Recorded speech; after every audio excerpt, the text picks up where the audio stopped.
Bonjour et bienvenue. Aujourd'hui, je vais vous présenter l'hyperviseur NFVIS à travers son interface graphique de management. Alors, je me connecte tout de suite sur l'hyperviseur NFVIS, Network Function Virtualization Infrastructure Software. C'est vraiment l'hyperviseur qui va nous permettre de faire tourner des services sur des sites distants de manière agile, de manière simple. Alors, je me connecte immédiatement sur l'interface via un login et un password et je tombe tout de suite sur l'interface de management de mon serveur. Alors là, c'est un ENCS 5412, c'est-à-dire du hardware, un serveur spécifiquement adapté pour virtualiser des fonctions sur des sites distants. La première chose à faire sur ce serveur, ça va être de pousser, de télécharger sur ce serveur, d'uploader sur ce serveur des templates de Virtual Appliance. Alors là, j'ai déjà fait l'action parce que l'upload peut prendre un petit peu de temps. J'ai uploadé un ASAV, un firewall virtuel. J'ai uploadé également un VirtualWAS, notre solution d'optimisation WAN, mais également un ISRV, notre routeur virtuel. J'ai simplement uploadé les fichiers de template qui vont bien. Alors, ça se fait très simplement, on fait un drag and drop des fichiers et ils sont uploadés sur l'hyperviseur. On peut le faire par exemple à travers une clé USB, mais ce qui est intéressant de voir, c'est que dès qu'on a uploadé le template, des profils sont créés. Le template va décrire comment on va pouvoir démarrer la machine virtuelle, combien de CPU on va lui associer, combien de mémoire, le disque, etc. etc. Et par exemple, avec un template d'ASAV, j'ai déjà 3 profils différents, V5, V10 et 30, qui ont chacun des CPU, mémoire différentes. Pareil pour les routeurs, on va voir plus ou moins de CPU. Donc une fois que cette action est faite, comment je vais provisionner mon site? Je vais pouvoir le provisionner de manière très très simple.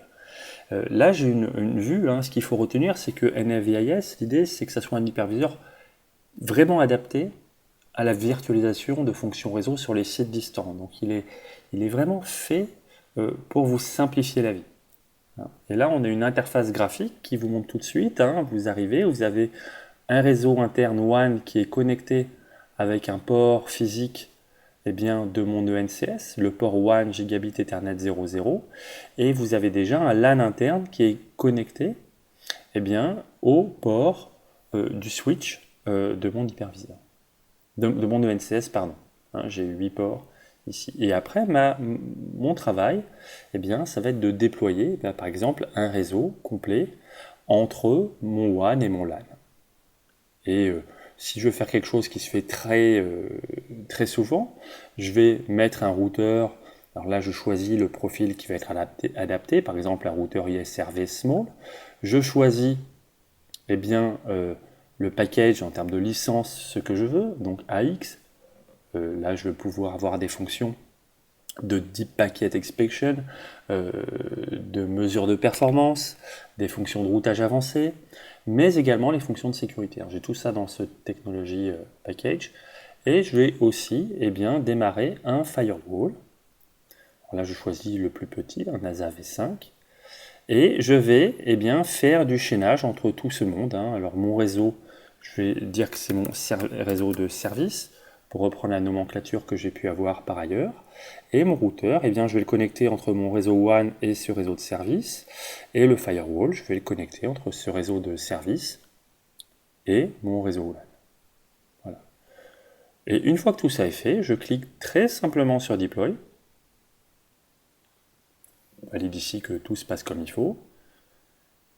Le réseau de service est en cours de création, c'est fait. Le routeur est en train d'être déployé. Ça y est, il est déployé. Et maintenant, c'est le firewall qui, à son tour, est déployé. Ça y est, là, d'un point de vue hyperviseur, toutes mes fonctions réseau sont déployées. C'est exactement comme si là, je venais de brancher un routeur, un firewall, de faire le câblage entre tout ce petit monde et d'appuyer sur les boutons on de chacun des équipements. Et là, on va pouvoir manager tous ces équipements. On voit qu'ils sont en statut booting. Je vais pouvoir me connecter sur mon firewall, voir un peu ce qui se passe. Alors, j'ai ma fenêtre pop-up bloquée ici. Et là, ça y est, je suis en train de booter mon firewall. C'est exactement ce que je racontais. C'est comme si vous veniez d'installer physiquement un firewall sur le site et de démarrer, d'appuyer sur le bouton on. Et dans quelques secondes, je vais avoir le prompt, je vais pouvoir commencer à configurer mon firewall. Ça y est, c'est chose faite. Mon firewall est complètement disponible. Alors, je vais revenir sur mon hyperviseur pour montrer d'autres choses qu'on va être capable de faire. On a plein de fonctions qui ont été prévues pour vous simplifier la vie sur cet hyperviseur. Par exemple, vous voulez savoir les paquets qui vont transiter entre votre routeur et votre firewall. Ça y est, là vous avez même une notification qui vous dit que le firewall est actif, que la VM a fini de démarrer. Et ce que je racontais, c'est que si vous voulez savoir les paquets qui transitent entre le routeur et le firewall, vous pouvez cliquer sur l'interface ici, vous faites un clic droit et vous démarrez une capture, par exemple une capture de 10 secondes. Et au bout de 10 secondes, vous allez avoir la capacité de télécharger le fichier de capture. Alors on va voir si le fichier est là. Ici, il doit être là. Ça y est, j'ai mon fichier PCAP ici que je peux télécharger très simplement. Donc pour troubleshooter, ça va être vraiment très simple. Il peut être intéressant de voir de façon rapide un petit peu l'allocation des ressources sur le NCS, sur le hardware. Et là, je vois que j'ai deux vCPU qui sont utilisés par l'hyperviseur, 2 qui sont utilisés par le firewall et 4 par le routeur. Pareil, en termes de mémoire, je vais avoir les informations de l'utilisation de mes 32 Go de mémoire par les différentes virtual machines ou le système. Et la même chose au niveau du disque.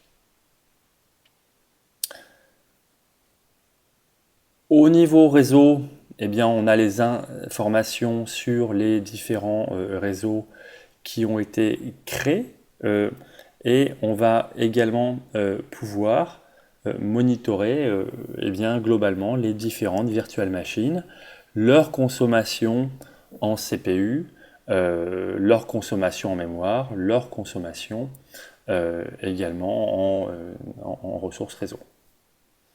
Alors, je vais choisir par exemple sur le firewall qui lui a fini de booter. Bon, là j'ai seulement un point. Si je prends sur les 5 dernières minutes, on voit l'utilisation de CPU par cette virtual machine.